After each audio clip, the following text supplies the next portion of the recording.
Я желаю всем сегодняшней интереснейшей сессии и приглашаю первого нашего спикера, отличного парня, очень энергичного, добродушного, замечательного друга, отличного спикера. Вы все его уже знаете. Харин, прошу тебя, приглашаю. Это Харин Арун.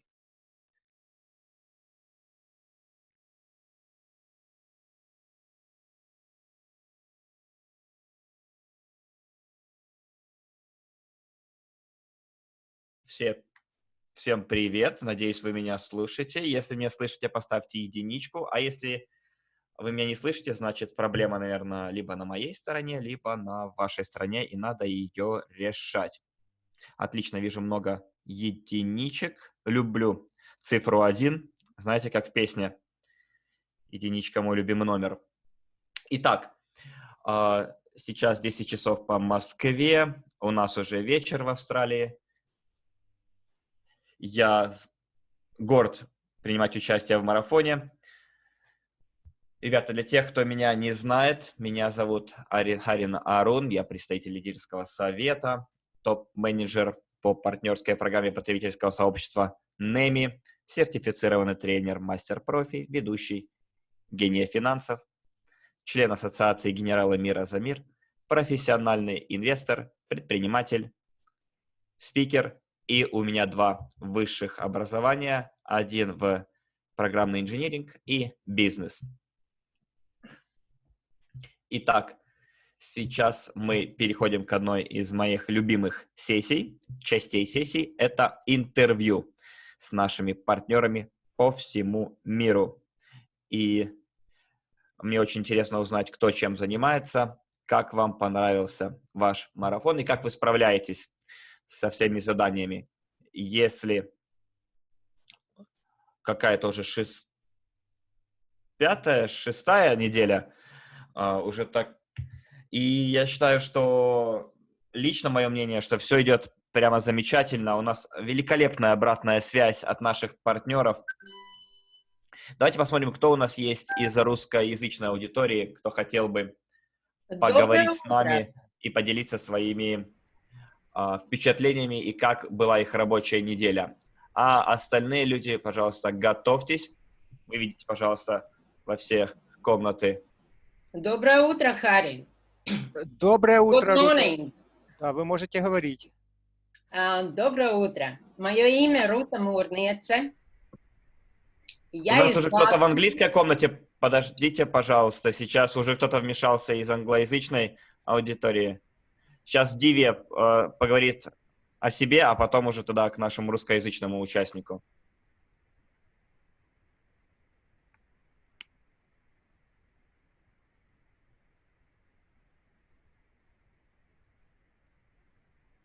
Меня зовут Диви, я из Карнатака. Я лидер-менеджер в компании нашей. Благодаря Эвенти в Дели я добилась того, что мой статус компании вырос.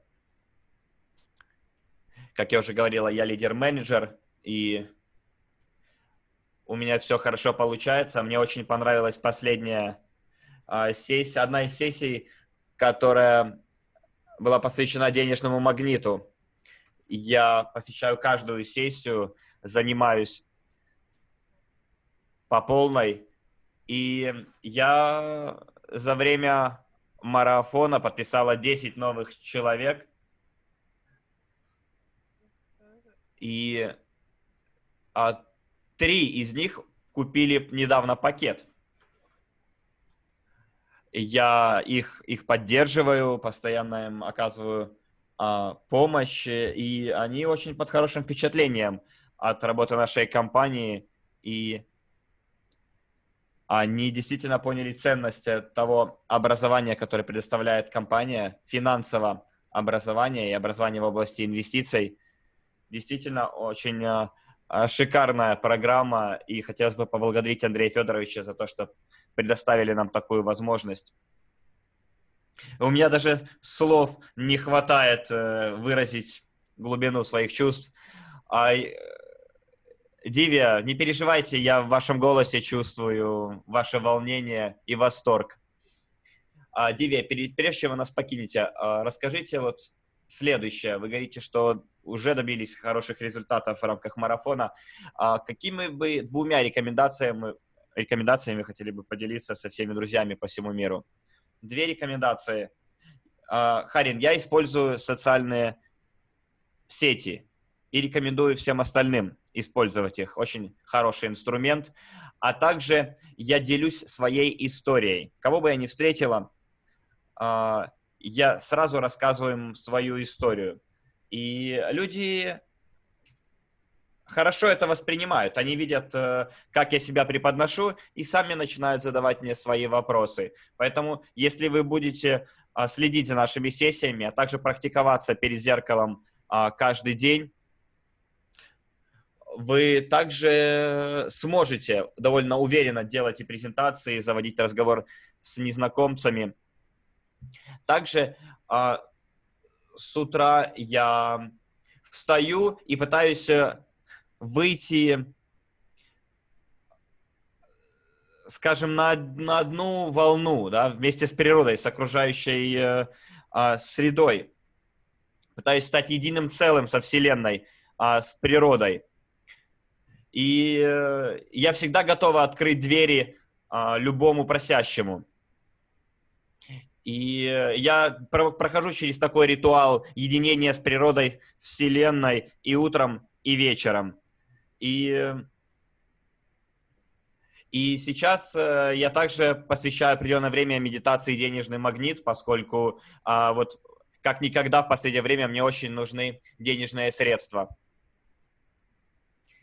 Большое спасибо, Дивия, что вы поделились с нами своими впечатлениями. Желаю вам самого хорошего. Итак, на этом, друзья, хотелось бы подвести итог. Действительно, как Дивия сказала, социальные сети и делиться своей историей, а также единение с природой, со Вселенной.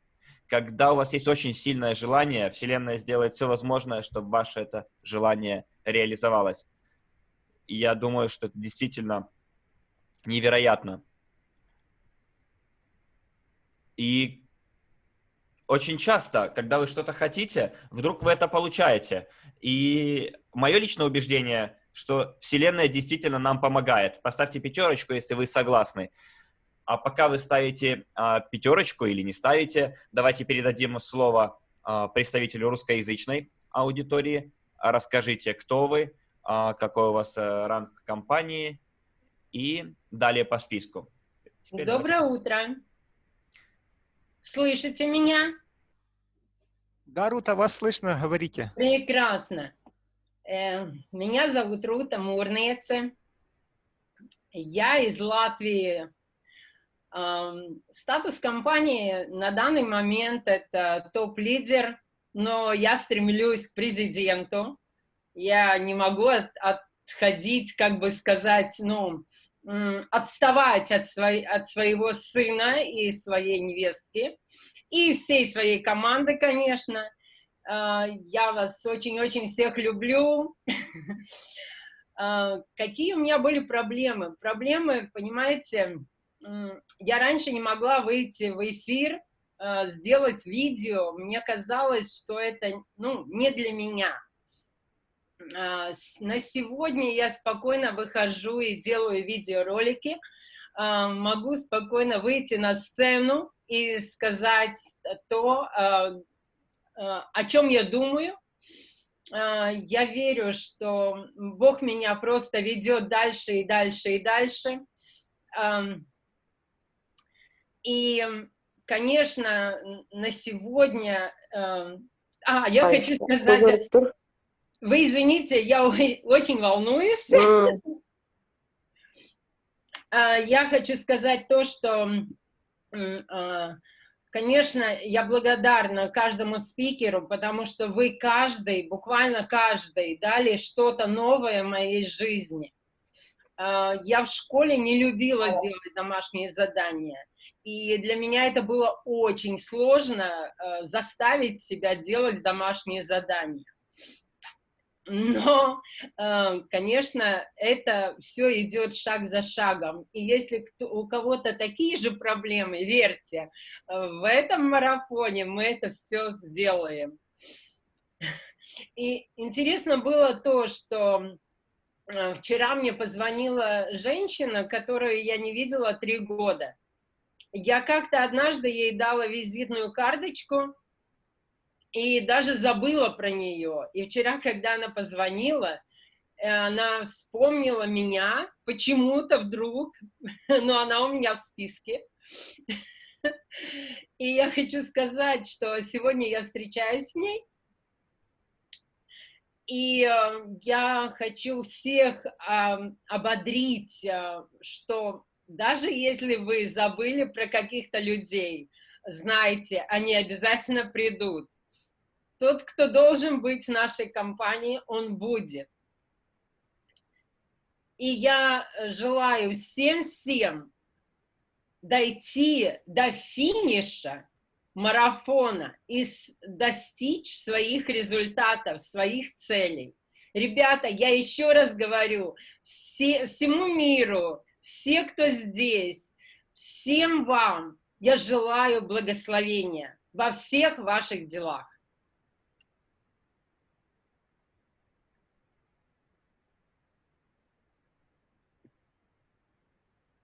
Здорово. Спасибо большое. Для тех, кто не знает, мы говорили только что с Рутой, это мама Арманда, и она для меня как вторая мама. Большое вам спасибо. Давайте послушаем, может, у вас есть рекомендации для нас, если вы нас еще не оставили. Вот расскажите, каково это, когда вся семья в одном бизнесе? И почему вы считаете, что семья – это очень важный компонент, очень важная часть нашей компании, миссии нашей компании? Я скажу так. Да, действительно, семья – это, во-первых, это мощь, да, потому что энергия идет от всех. И когда мы прилетаем куда-то на конференции, это наша большая семья. И недаром мы все, движимы одной идеей, одной целью.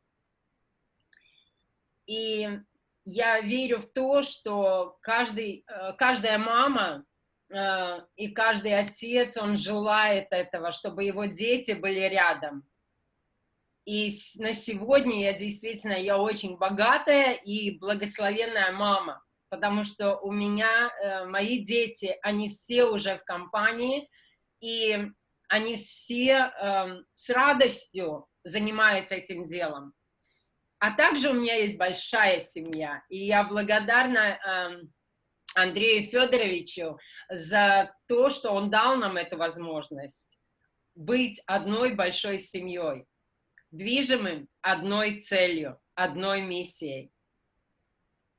Поэтому, конечно, я желаю каждому, чтобы ваши дети, они тоже были с вами. Это так здорово, когда вы можете путешествовать вместе со своими детьми и заниматься одним делом.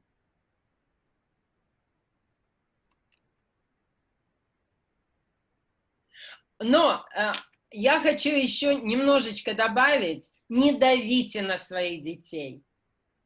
Они сами придут, они увидят ваш результат, они увидят ваш огонь, и они сами придут. Просто рассказывайте им.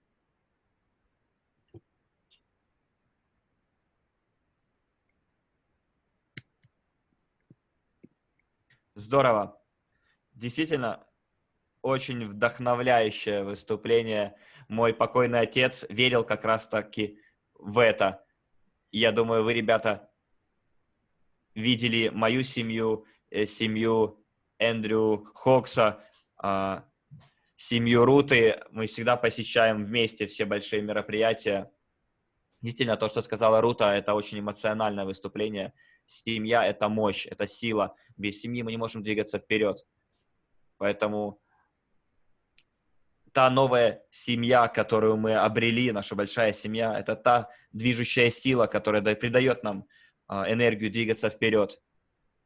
Поставьте 7, если вы согласны, и поставьте 8, если вы не согласны.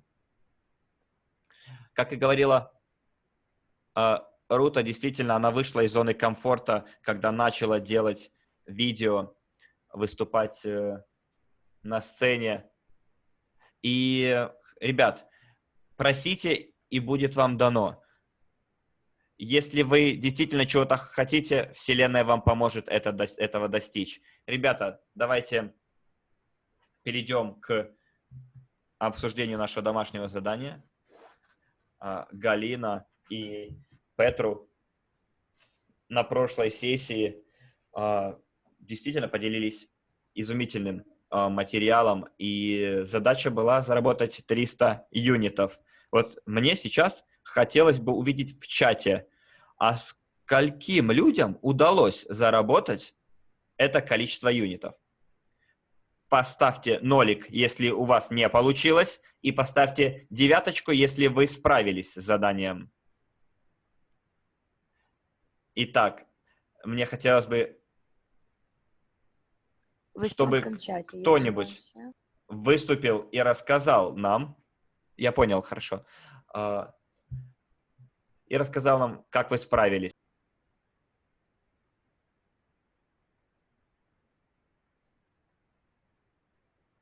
Здорово, давайте послушаем нашего испаноговорящего слушателя. Пожалуйста, представьтесь, ваш ранг компании и как вы справляетесь с заданием заработать 300 юнитов. Справились вы или, может, вы все еще на пути?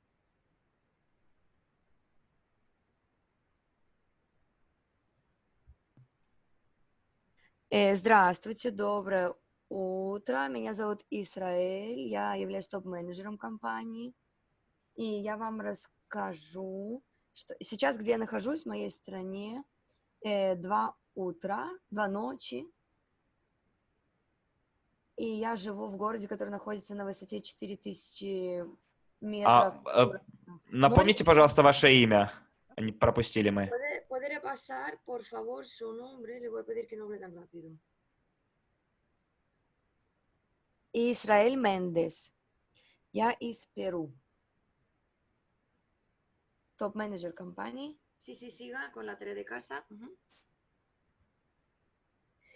И говоря о 300 юнит, их можно зарабатывать, конечно же, только принимая все наши полученные знания на практике.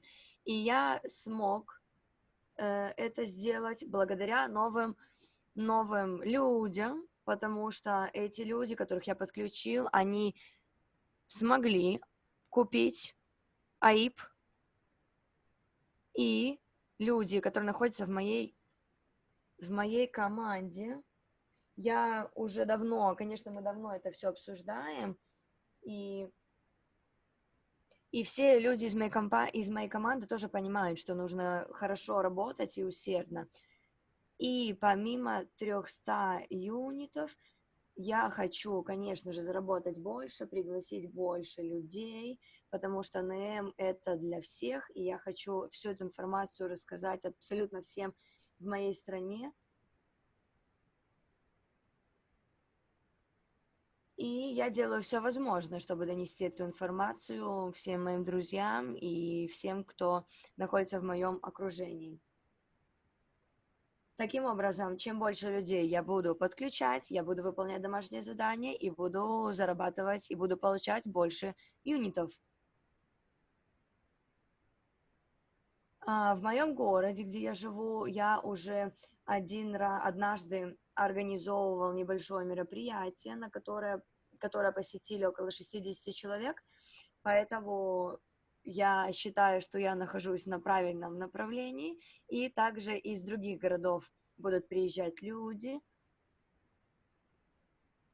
и всякий раз мне становится уже легче осуществлять свою деятельность и вообще разговаривать с людьми, передавать им информацию. И, конечно, так как мы работаем в команде, мы помогаем друг другу, и за счет этого становится легче и продуктивнее. Мы уже работаем в ускоренном режиме, в ускоренном темпе и стараемся организовывать различного типа собрания, встречи в офисе, 40 человек, 50 человек. И вот это то, чем мы занимаемся. И мои рекомендации были бы такие.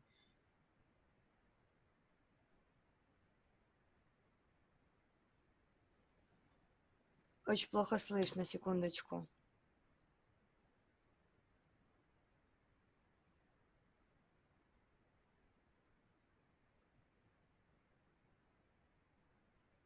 Не переживайте, мы подождем.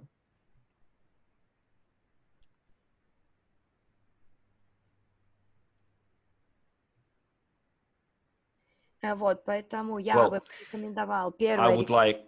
Извините. рекомендация.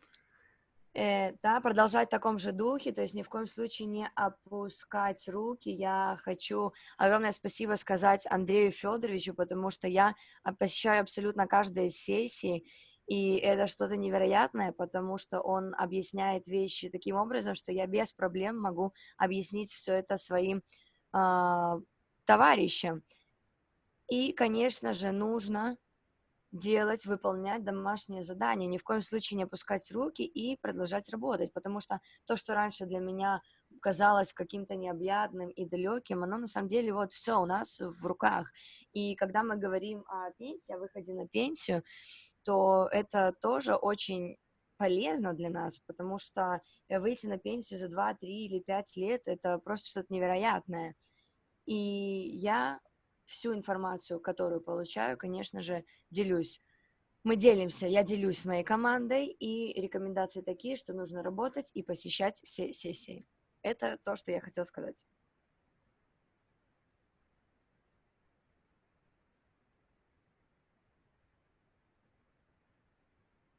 Большое спасибо, Израиль. Большое спасибо за то, что поделились своими взглядами, мнениями, рекомендациями. И желаю вам успешного бизнеса в Перу. Многие говорят, что да, мне сложно было заработать 300 юнитов. Просто рассматривайте это как вызов. Да? Это еще не конечная цель. Используйте те методы и технологии, которыми вы обучились в рамках нашего марафона. Ребята, теперь подошло время проверить знания. Это следующий слайд. И я очень рад представлять эту сессию, поскольку я сам прошел через эти уроки, и сейчас это и для меня возможность проверить свои собственные знания, но также это и возможность проверить текущее состояние дел. И, ребята, вы знаете, что я люблю интерактивность и взаимодействие. И если вы знаете некоторые из 8 правил частного инвестора, давайте напишем их в чате. И вот посмотрим, сколько из 8 правил частного инвестора вы помните. К примеру, вы помните правило номер 1, а может 5 заповедей, а возможно вы помните 8 правило. Давайте взорвем чаты нашими ответами. Посмотрим, сколько из вас помнят 8 правил частного инвестора. Все, что вы запомнили. И пока вы это делаете, друзья, если у вас есть уже листочек бумаги рядом с вами, я хочу, чтобы вы написали заголовок на бумаге 8 правил частного инвестора, а затем пропишите все 8 правил от руки на листике бумаги. Вы не только их пишете в чате, не только пишете их у себя на листике, но есть разница. Когда вы записываете в листике, вы создаете физическое доказательство. И мы хотим, чтобы вы зафиксировали это, а затем всегда следовали этим 8 правилам. И необходимо понимать, почему мы это делаем, почему мы должны следовать 8 правилам частного инвестора. А для этого хотелось бы задать вам вопрос. Помогли ли вам эти правила? Или, может, одно из правил в вашей жизни? Поставьте «да», если да, и «нет», если нет. И посмотрим, скольким людям эти правила помогли в жизни.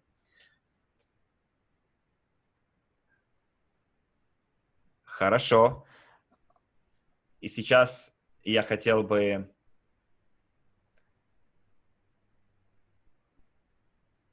чтобы вы взяли и похлопали себе сами по спине за то, что действительно помните эти правила, поскольку мне, если честно, эти правила очень сильно помогли на пути к финансовой свободе и финансовой независимости. Давайте посмотрим, кто из присутствующих помнит о капитализации. Я вижу, что чат прямо распирает от комментариев. Все помнят много правил. А давайте посмотрим, кто помнит, что такое капитализация.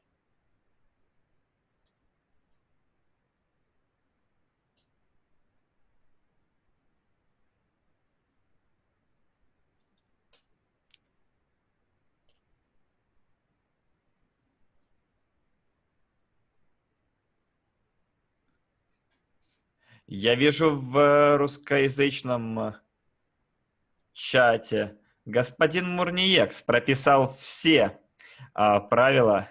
Молодец, невероятно. Я вижу, что люди пишут о увеличении капитала, сложный процесс. Ну, действительно, капитализация – это довольно сложное понятие. Это и прирост капитала, это и расширение бизнеса, это увеличение вашего инвестиционного портфеля. И именно так реализуется капитализация. Она позволяет нам поддерживать наш финансовый рост.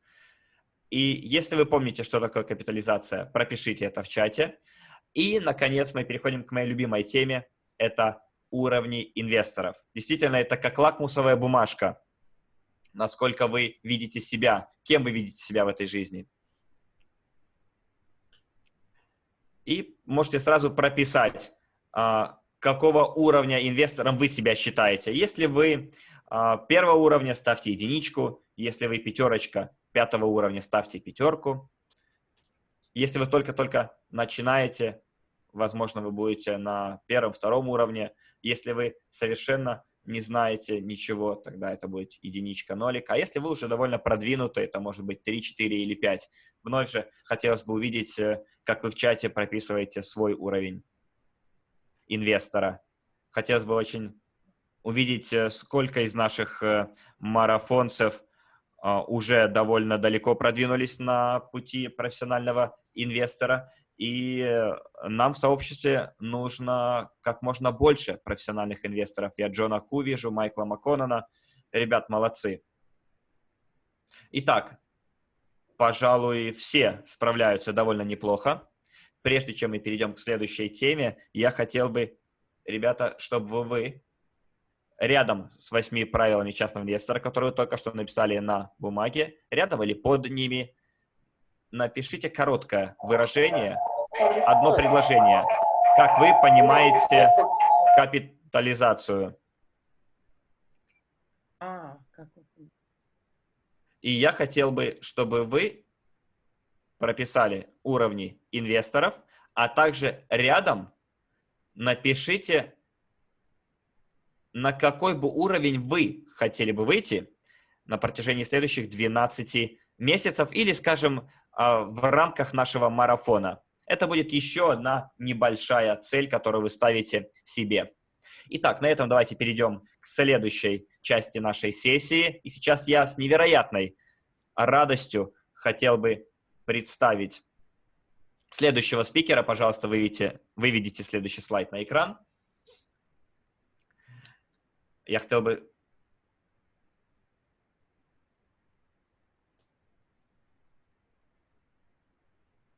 Так, извините за задержку.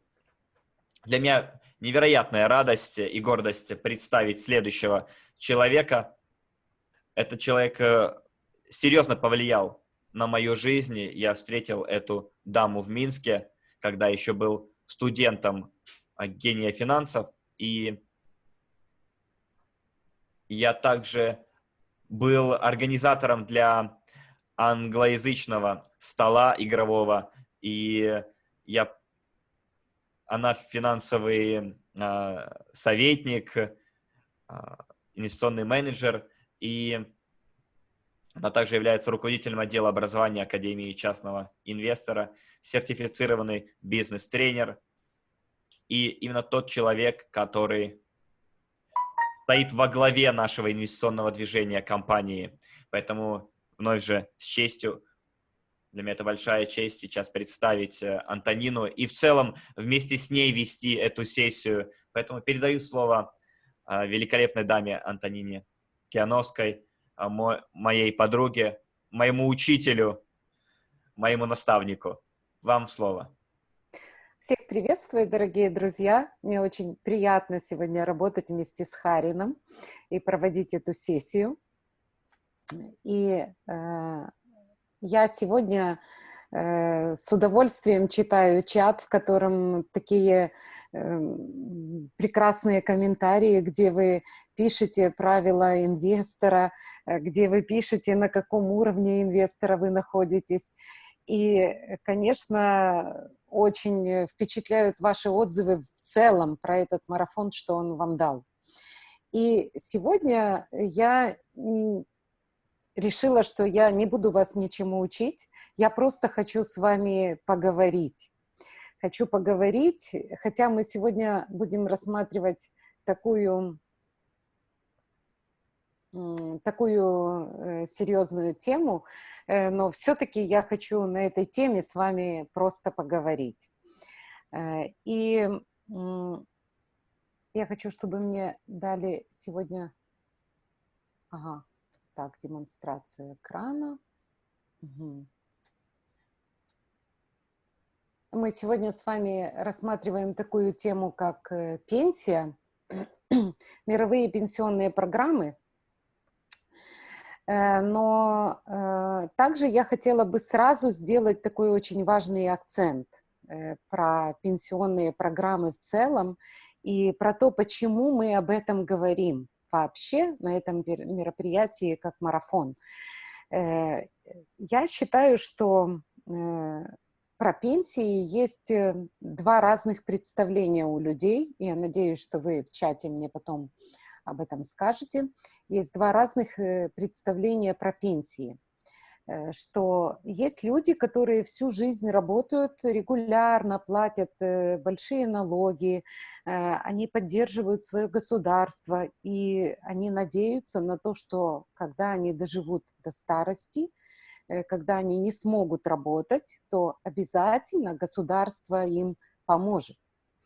И если кто-то так считает, что это так есть, так я сейчас чат не вижу, сейчас разберусь. А вы видите мой экран, да? А, вот, чат.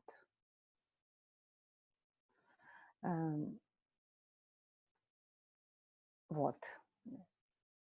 Так, и некоторые, благодарю вас за обратную связь, что некоторые рассчитывают на то, что государство их потом поддержит в эту сложную минуту, когда человек не хочет работать, да? Я прочитала, что, например, китайцы считают некоторые, что заставлять человека работать в возрасте после 55 лет, это неправильно.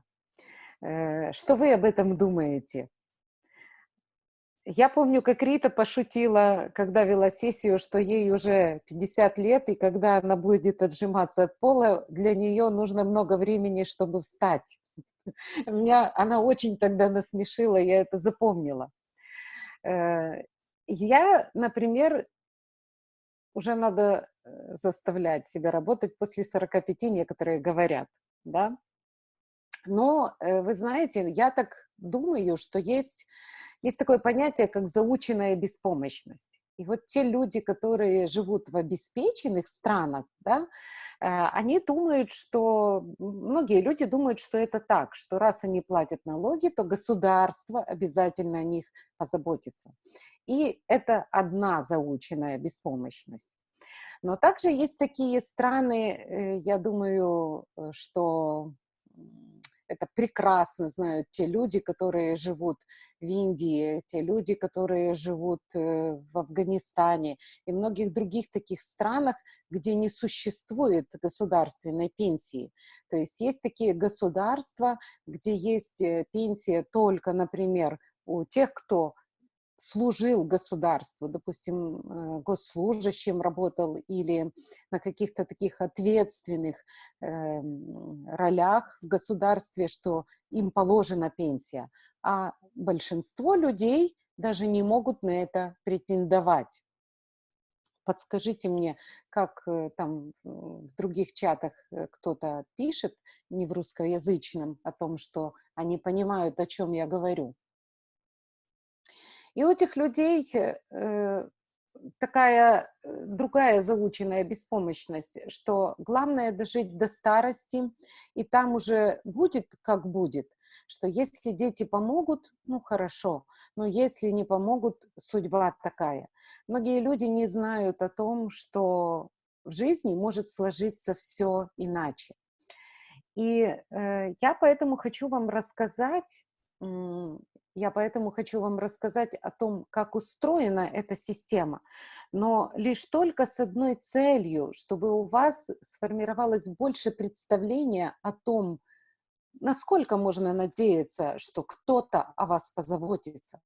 Потому что если у вас есть дети, и, может быть, у вас даже много детей, и вы рассчитываете, что дети вам помогут, когда вы не сможете работать, да, то тогда надо бы получить какую-то такую гарантию из будущего уже сегодня, что дети будут устроены гораздо лучше, чем устроены вы сегодня, что дети смогут вам помочь. Если мы учитываем, что роботы многое могут делать, что все больше людей на планете с каждым годом остаются меньше занятыми, как наемные работники, да, то где гарантия, что у этих людей будет возможность содержать свое старшее поколение? Я думаю, что такой гарантии ни у кого нет. Поэтому для того, чтобы разобраться с этими темами, я хочу вам очень просто об этом рассказать сейчас в этой короткой презентации. Что во всем мире существует несколько таких пенсионных программ, да, например, многие люди смотрят на то, как живут люди в США, и многие ссылаются как бы на эту систему. Да, Соединенные Штаты – это государство, экономика которого показывается очень сильной, всемогущей, и что государство, есть такое мнение, что государство очень заботится о своих гражданах, да. Но как устроена пенсионная система в Соединенных Штатах? Вообще во всем мире существует такие две модели основные, да. И есть накопительная пенсионная программа, это когда идут отчисления пенсионные от работодателя. Есть, когда пенсионные отчисления делают, все люди, которые работают, делают в такую социальную программу. Это именно то, что наполняет бюджет. И это программа, с которой потом получают эти деньги те люди, которые уже сегодня, вы, например, работаете, вы отчисляете в эту социальную программу часть денег от тех, которые вы заработали, и те люди, которые уже сегодня не могут работать, которые нуждаются в поддержке социума, они получают выплаты из этих денег. То есть это такие социальная поддержка, социальная программа. И эта программа работает во многих государствах. Во многих государствах. Также есть такая накопительная программа, это когда работодатель от всех доходов платит часть денег в пенсионное, в будущее пенсионное обеспечение для тех людей, которые потом, выйдя на пенсию, могут иметь из этих отчислений поступления. И есть еще, вот я вам покажу следующий слайд, на этом слайде все модели как бы видны более понятно, да, это когда люди платят, например, в эту социальное обеспечение, которое дает потом всем людям, да, это еще называется как солидарная пенсия, потому что все, кто оформили трудовую книгу или трудовой контракт, заработав первые деньги, начинают платить туда определенные суммы для того, чтобы обеспечить тех людей, кто сегодня нуждается в пенсии, в социальной поддержке и так далее. Поэтому она называется солидарная, и часто ее называют общегосударственная, потому что все живут согласно этого закона. Оформил трудовой контракт, пожалуйста, плати налог. Оформил трудовую книжку, пожалуйста, плати налог. И некоторые люди живут в такой иллюзии, что это деньги, которые не платят в государство, они как будто бы в отдельной такой ячейке для них лично накапливаются. Но нет, есть люди, которые даже никогда не доживают до момента получения пенсии. Эти деньги получают как раз те другие люди, которые сегодня уже нуждаются в этой пенсии. И есть вторая такая государственная накопительная система. Почему она государственная? Потому что согласно законов европейских стран и других государств, большинство государств это поддерживают, что работодатель делает вот накопление в пользу тех людей, которые у него работают. И также по этой же программе люди могут и сами делать себе эти накопления в каких-то системах, если есть эта система в государстве, где государство гарантирует, что будет эта пенсионная выплата потом, когда вы уйдете на пенсию. И есть третья система, которая может регулироваться государством, может не регулироваться. Это когда вы сами можете принять решение, что вы можете делать себе какие-то накопления в пользу своей пенсии. Например, если по второму уровню есть определена процентная ставка, допустим, американцы, они могут платить там 20-25%, 22, по-моему, процента от своих доходов, да, платить в пенсионные накопления, и это может быть максимум 55 тысяч, то третий уровень, он ничего не ограничивает. Вы можете заплатить 10 или 15% от того, что вы каждый месяц получаете. Вы можете заплатить все, что вы заработали в этом месяце. Это вы сами регулируете. Согласно тех контрактов, которые вы заключаете с компаниями, которые занимаются подобного рода деятельностью. А для этого существуют разные негосударственные системы, есть страховые фонды, есть такие сегодня компании, которые умеют сбалансировать это, где работает и страхование как гарантия, как защита. Есть портфель, который составлен, например, из ETF, фондов или другие такие портфели, которые вы даже сами можете их наполнять.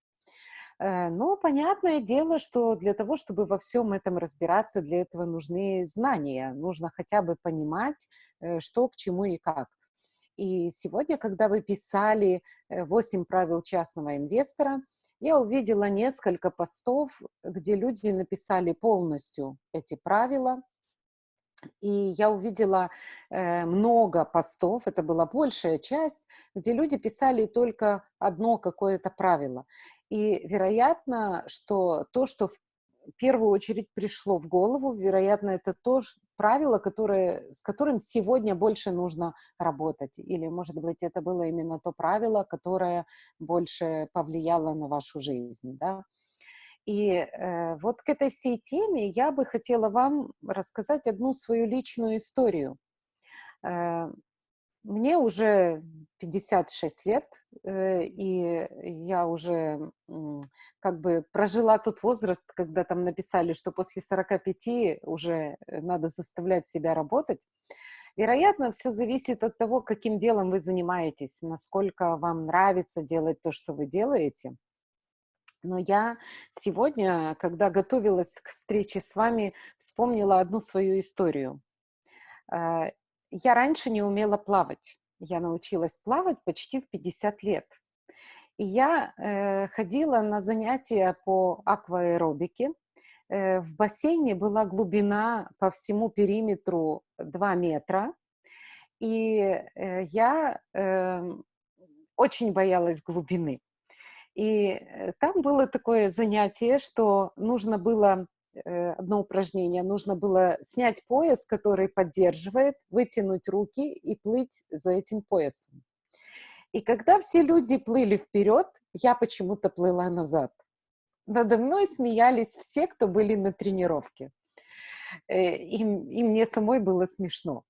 И тренер мне сказала, что она сделает все, чтобы я научилась плавать. И я ей очень благодарна, потому что я сегодня с удовольствием это делаю, я умею плавать. Но я также вспомнила, что я подумала, что, наверное, это не только в бассейне так, что в реальной жизни тогда у меня тоже было немало проблем, мне нужно было справиться со многими финансовыми вопросами. И я подумала, что вот есть люди, которые знают, как с этим справляться, а есть люди, которые не знают, как с этим справляться. И что я вот не знаю, как мне справиться сейчас, чтобы я плыла тоже вперед. Я подумала, ты учила физику и даже ее преподавала. Вероятно, это вопрос физики и механики. И я убрала этот страх и просто включила то, что я знаю, и мне это помогло. Когда я с точки зрения физики рассуждала о том, что нужно, чтобы это бревно плыло, а не тонуло, мне это помогло, что как рука должна работать, откуда воду нужно подгребать, как тело должно быть расположено. И все вот это я вышла из этого бассейна, ехала в машине, и я думала, что вот, мне не хватает каких-то знаний, чтобы в моей жизни с финансами выстроилось все так, как это есть у других людей, знаете. И это был 13-й год. Что я вам хочу сказать? Когда я запустила эти мысли, я начала интересоваться больше, еще больше этой темой. Я начала это больше изучать. Я начала делиться с людьми своими знаниями. Начала проводить тренинги для тех людей, которые вот самых элементарных вещей не понимали. И я вам больше скажу. Не просто так я познакомилась в 2014 году с Андреем Хавратовым. Это была как случайная встреча, но все это было не просто так. И не просто так уже на этой встрече мы начали говорить о сотрудничестве. Мне предложил проводить вебинары от Академии частного инвестора. И я сказала, что чтобы согласиться на это, я должна понять, чему обучают в академии, и что я хочу пройти какой-то курс. И Андрей мне сказал, вот мы сейчас начинаем курс 12 к Бочи, 12 курсов базового обучения частного инвестора, и ты можешь пойти на этот курс. И знаете, что я вам хочу сказать? Что я сказала ему, что я подумаю. Я пришла домой, открыла в интернете Андрей Хавратов, Академия частного инвестора. Я начала там читать все, что было в свободном доступе. И первое, что я увидела, эти 8 правил. Знаете, что я вам скажу? Я, когда подписалась, для меня это было такое... Ну, знаете, как волшебство, когда приходят эти письма от Академии, до сих пор мне это, я вспоминаю, мне это очень нравится. Вот в каждом письме было такое небольшое задание, которое можно было выполнить. Но я сейчас хочу сказать о другом, что в самом начале я даже не запомнила все эти правила, я просто поняла их суть. смысл. И первое, что я начала делать, это вот про эти 10%. Я их начала откладывать, и я начала просто следить за тем, чтобы не залазить в эти деньги, которые у меня отложены конкретно для инвестиций, понимаете? И я также помню, что в самом начале еще, когда с Андреем познакомились, как он говорил о том, что, знаешь, Антонина, я хочу, чтобы вот все люди, которые даже небольшие деньги получают, чтобы они имели возможность создать себе эм, э, вот пассивный доход. Пусть у человека есть $20, но он может их проинвестировать, и чтобы получать пассивный доход. Я уже к тому времени что-то понимала, что портфель, например, не может быть на маленькие деньги, чтобы человек прямо мог получать пассивный доход, на который он может жить, что надо хорошие деньги иметь, 1100 надо иметь, чтобы был более-менее нормальный портфель. Я с той минуты не останавливаюсь в обучении. Я каждый год прохожу какое-то обучение по финансам и инвестициям. И все это для чего?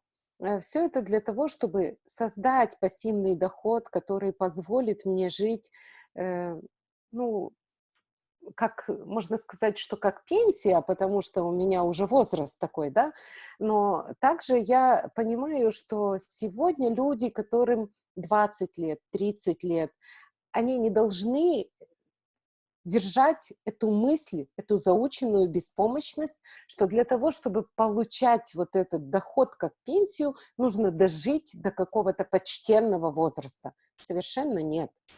Что есть возможности, все то, что мы делаем сейчас в нашем проекте, все то, что делается в НЭМИ, это все как раз для того, чтобы люди реально могли создать эти возможности для себя за 2, за 3, за 5 лет.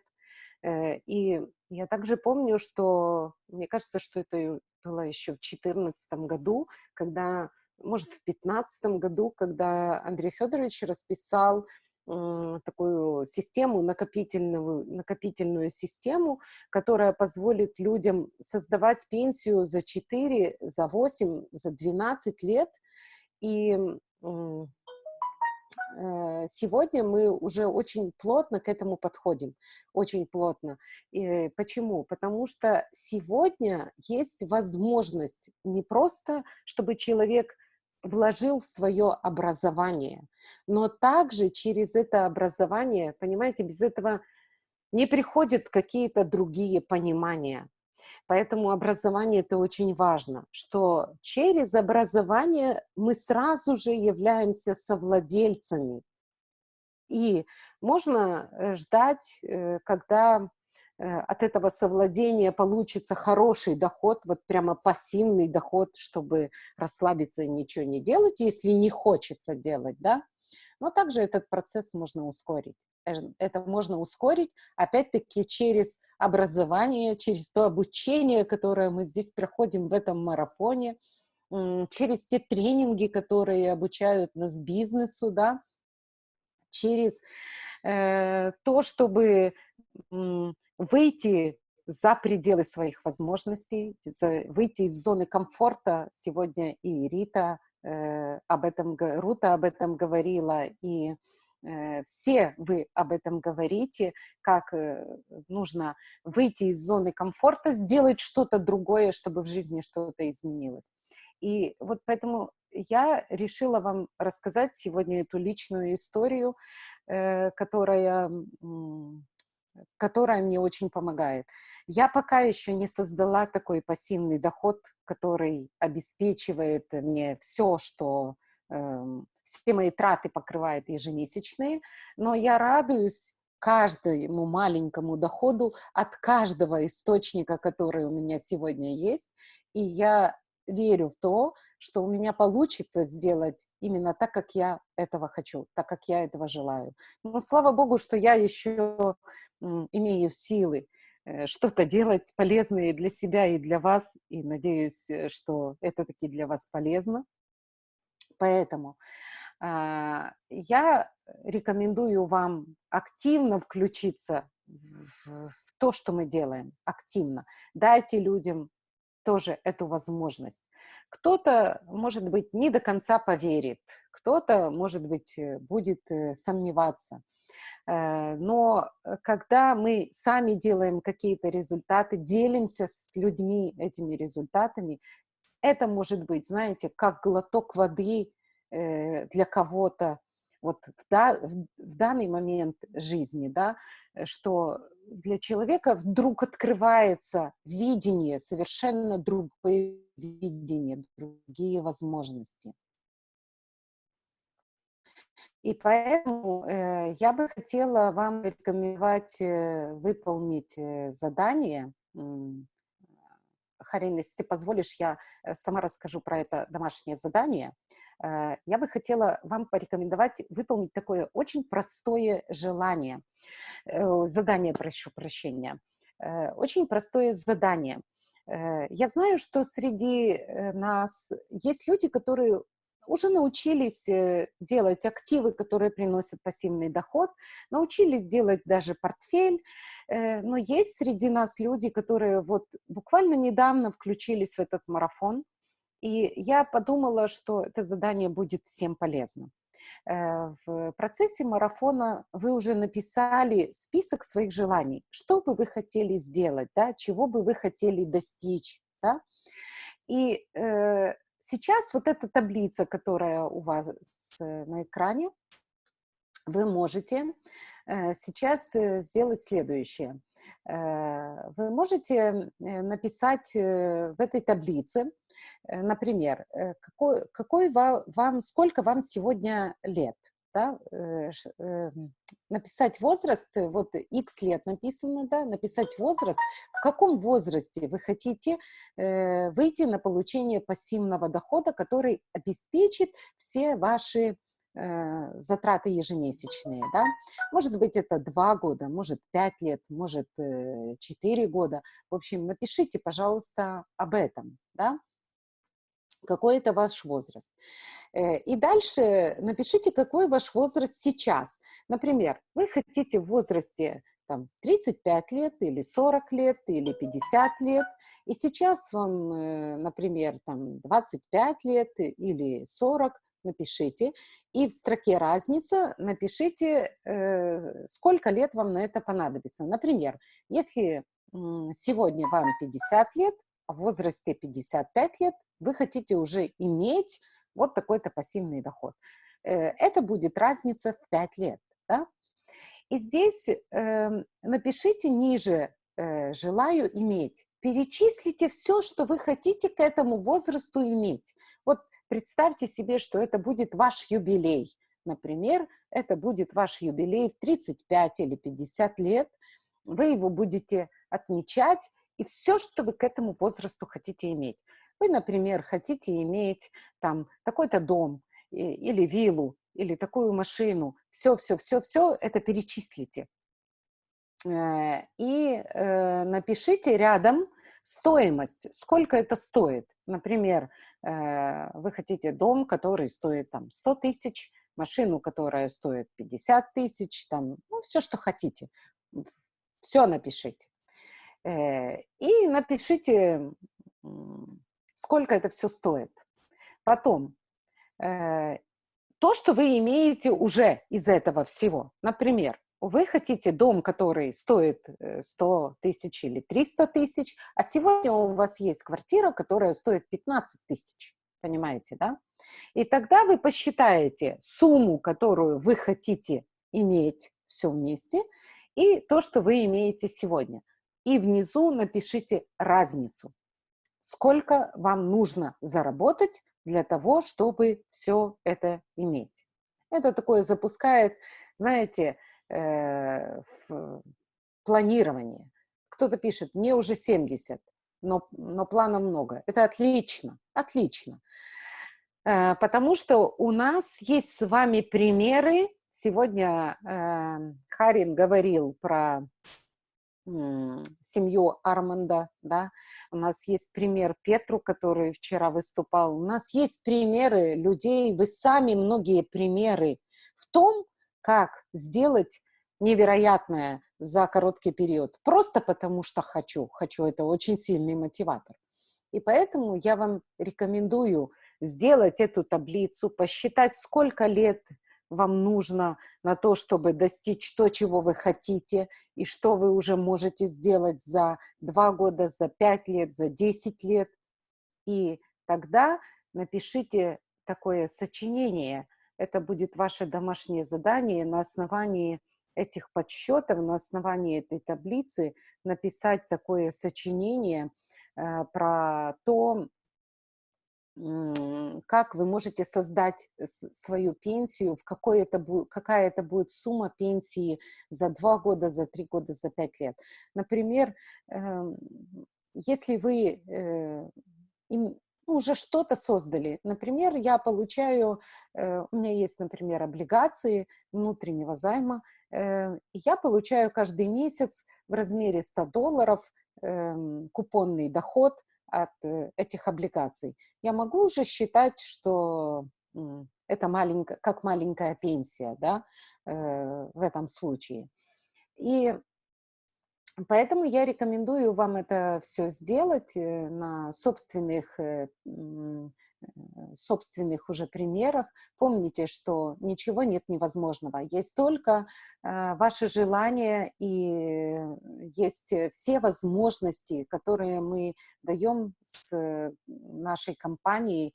Это Неми, философия Неми, она позволяет сделать очень многое. Надо лишь только поделиться этой возможностью с другими людьми, надо лишь только понять, что вместе мы сила, и мы можем сделать очень многое. Поэтому я желаю, чтобы вы написали это сочинение. Напишите, как будто вы отмечаете этот день.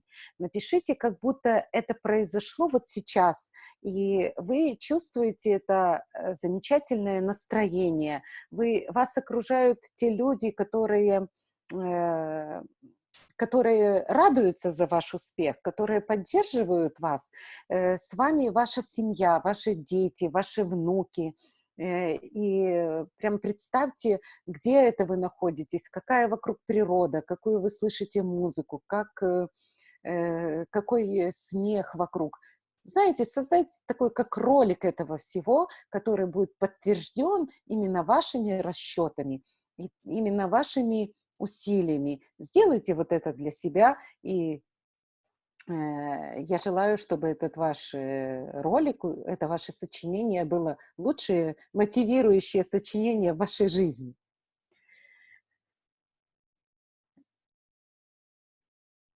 Я рада, что вы это поддерживаете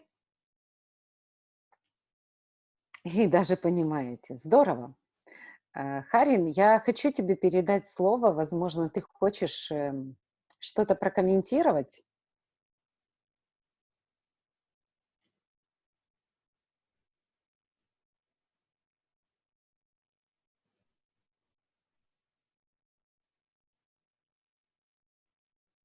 Большое спасибо, Антонина. Я считаю, что это было невероятно. И я надеюсь, что вы тоже разделяете мое мнение, что это превышает все наши ожидания. Давайте поставим 5 ей, если вы разделяете мое мнение. И 6, если не разделяете, но я почти уверен, что 6 не будет совершенно никаких. Спасибо также, что описали домашнее задание. Здорово. Хорошо, тогда что я должен сделать? Наверное, подвести итог нашей рабочей недели. У нас были невероятные сессии с понедельника. Петру выступал Антонина, Галина. И, ребят, я уверен, что вы уже мотивированы на выполнение своих домашних заданий, особенно которое сегодня вам задала Антонина. Проведите расчеты, просчитайте, Денис, что у вас есть можно я еще сегодня. попросить Харина повторить домашнее задание? Тут у нас есть вопросы, не все люди понимают, как заполнять. Может, Харин еще раз прокомментирует?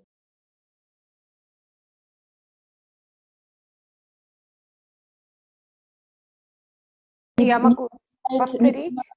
не понимают суть, для чего заполнять эту таблицу. Да. Повторите, пожалуйста, Антонина. Да, в этой таблице нужно написать, вот, желаю иметь, да, к возрасту, например, 50 лет. Что я желаю иметь? Например, дом, который стоит 300 тысяч, машину, которая стоит 50 тысяч, там, яхту, кольцо с бриллиантом, там, команду большую, все что угодно. Это нужно, все, что вы желаете иметь, нужно оценить в деньгах и посчитать общую сумму денег, которая нужна вот на все то, что вы хотите иметь к возрасту, например, который вы указали, да? И во второй колонке имею уже сегодня, например, не имею жилья, там написано в строке, например, дом, который стоит 50 тысяч, или 100 тысяч, а сегодня я не имею жилья, то есть 0, да, там машина, которая стоит 100 тысяч, а сегодня я имею машину, которая стоит 10 тысяч. Значит, 100 тысяч минус 10 тысяч, в строке разница, это будет 90 тысяч. Понимаете, да? Таким образом у вас получится какая-то общая сумма, какое-то число, сколько нужно денег вот к тому возрасту, ну вот за сколько лет. Если вы написали, что желаю иметь в возрасте 35 лет, например, а сегодня мне 30 лет, значит, разница будет 5 лет. У вас в этой колонке получится, что через 5 лет мне нужно иметь там сумму 300 тысяч или 500 тысяч или миллион или 2 миллиона денег или 5 миллионов денег или 10 миллионов денег. Это вы сами высчитаете, сколько денег вам нужно к этому возрасту иметь. Вот что. Сейчас понятно?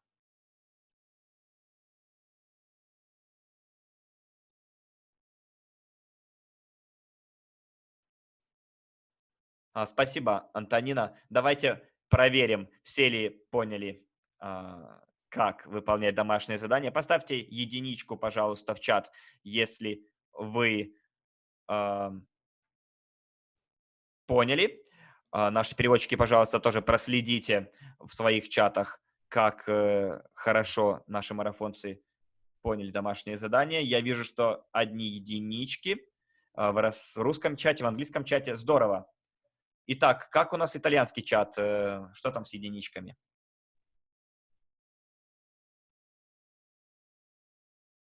У них еще есть такой вопрос по поводу пенсии за 5 лет. Насколько вообще это реально, либо это просто как мотивационное такое задание?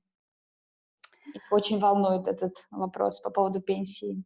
Отличный вопрос. Отличный вопрос.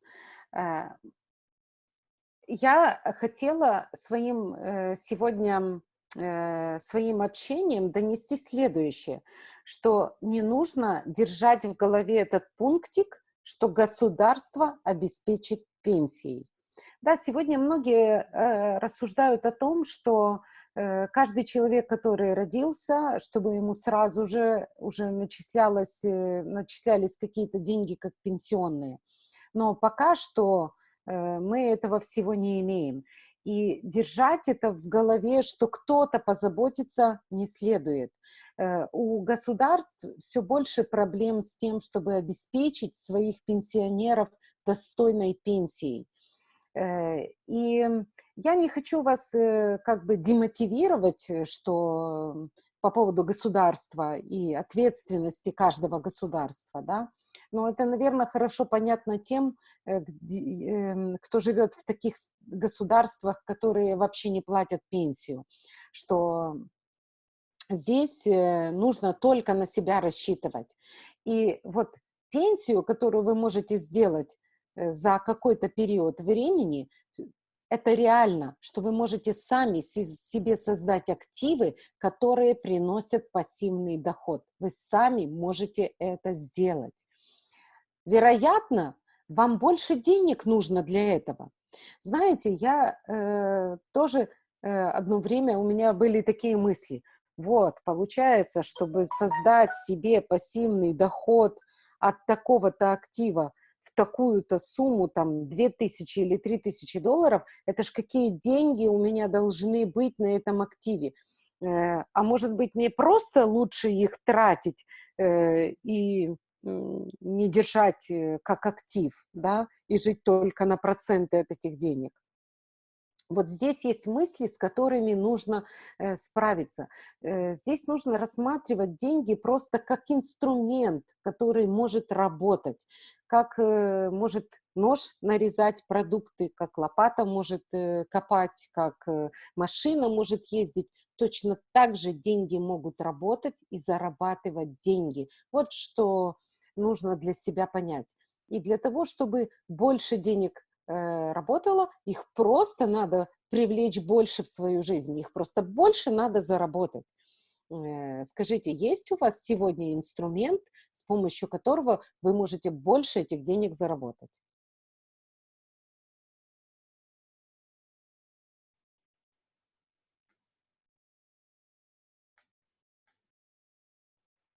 Да, есть. Вот отлично. Поэтому это все реально.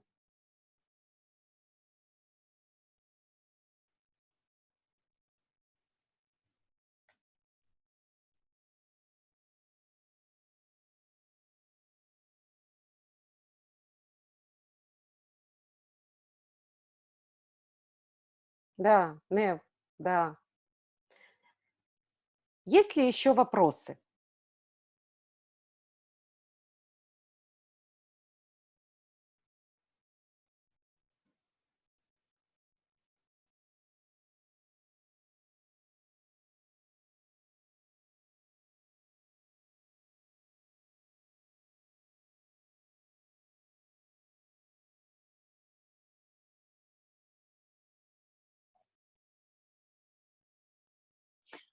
В итальянской комнате есть вопрос. Значит, вот в этом сочинении я прописываю.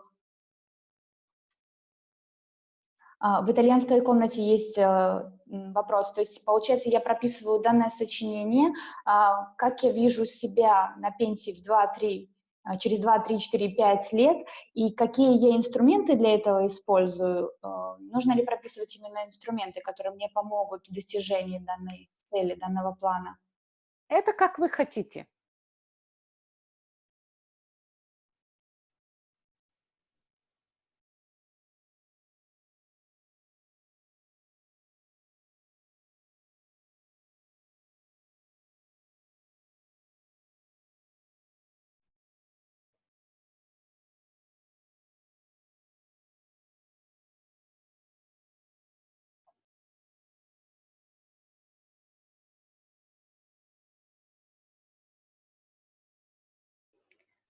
Ам, Здесь еще пишут, что еще что-то не поняли. Смотрите, выберите свой ближайший юбилей, ближайший, который будет. Если он у вас будет через 2 года, ну, напишите через 2 года. Если через 5, то это будет через 5. Через 10 вы можете. Представьте себе, тот день, когда вы отмечаете этот юбилей. И вы как будто подводите итог, что вам удалось сделать, да? Сумели ли вы выполнить этот план, что за 2 года вы начали получать пассивный доход, там, 2000, 3000, 5000 евро, 10, 60, кто как. Потому что вы же знаете, что Арманд, например, стоял на сцене в Америке на GoPro как человек, который получил миллионный чек за предыдущий год. Да? Поэтому подумайте, о чем вы хотите и как вы это сделаете. И все. По сути дела, задание, которое я вам дала, оно несложное, потому что вы уже много что выполнили для этого задания. Вы уже писали, что вы хотите. Вы, может быть, так о сроках не думали. Подумайте сегодня об этих сроках.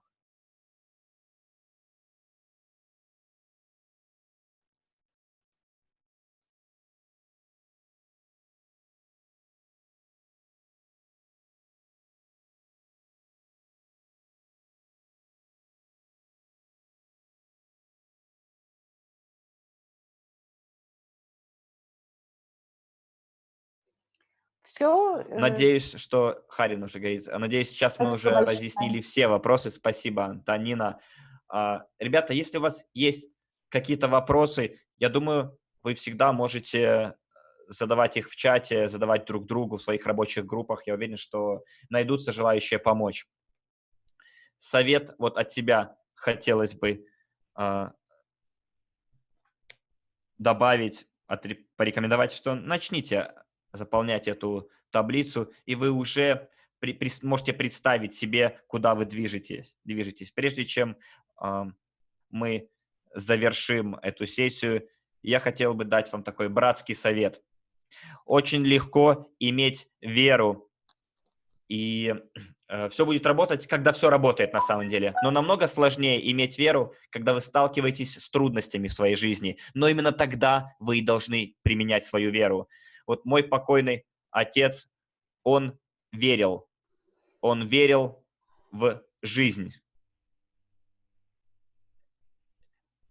Вера есть жизнь, и жизнь есть вера. Вера – это вера в невидимое. Вера – делать первый шаг. Вера – прыгнуть в глубину и знать, что все будет хорошо. Легко быть на позитиве, когда все работает, но намного сложнее, когда ничего не получается. Но именно тогда нам нужно это больше всего. Всегда приз стоит того, чтобы за него драться, чтобы за него бороться. Он требует настоящей борьбы. Если вы хотите получить приз, вы не можете его бросить на полпути, бросить свою борьбу на полпути. Вы не можете выйти из середины сезона, спортивного сезона, если вы спортсмен. Вы должны пройти весь сезон, пройти всю игру, пройти весь марафон. В предсезонный период, в холод, в тьму, в испытания, через всех противников, через все барьеры, которые стоят перед вами. Вас будут сбивать с ног, но вы должны подниматься, продолжать бороться, копать глубже и открыть свою собственную силу. Тогда вы выиграете настоящий приз. Вы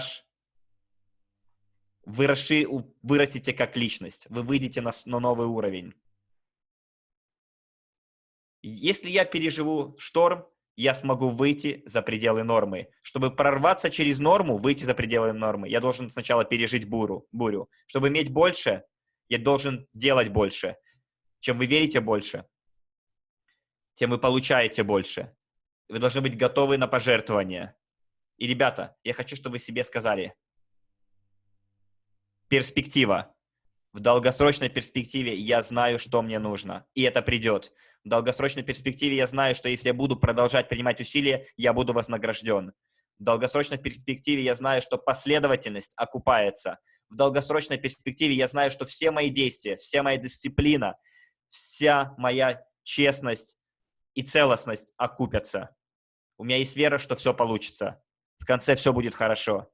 Если я продолжаю работать, если я продолжу учиться, если я продолжу развиваться, эволюционировать, если я продолжу адаптироваться, я изучу новые пути.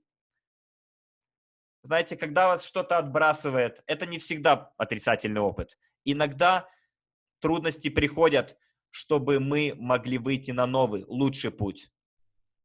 И если вы можете это увидеть, тогда вы сможете проявить характер в трудные времена. Если вы остаетесь открытыми в трудные времена, если вы показываете силу через свою борьбу, не говорите, почему это случилось со мной. Спросите, как я могу выйти из этого и быть сильнее, чему я могу научиться. В трудные времена мы видим, у кого действительно есть характер. В трудные времена мы видим, из чего вы действительно сделаны, из чего ты конкретно сделан. Скажите, из чего вы сделаны?